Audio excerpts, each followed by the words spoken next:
Cando por calquera razón xurde ao meu arredor o nome de Carballo Calero, hai unha imaxe, un flash, unha palabra que de súpeto e inconscientemente aparece sempre no meu pensamento. Fingoi.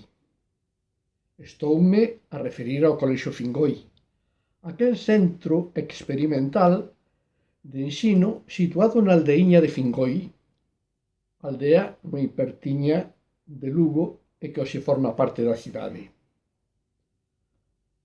Aquel centro no que subxacía unha clara vocación galeguista e que dirixiu desde a súa creación en 1950 e durante 15 anos ata a súa marcha a Compostela, Ricardo Carballo Calero.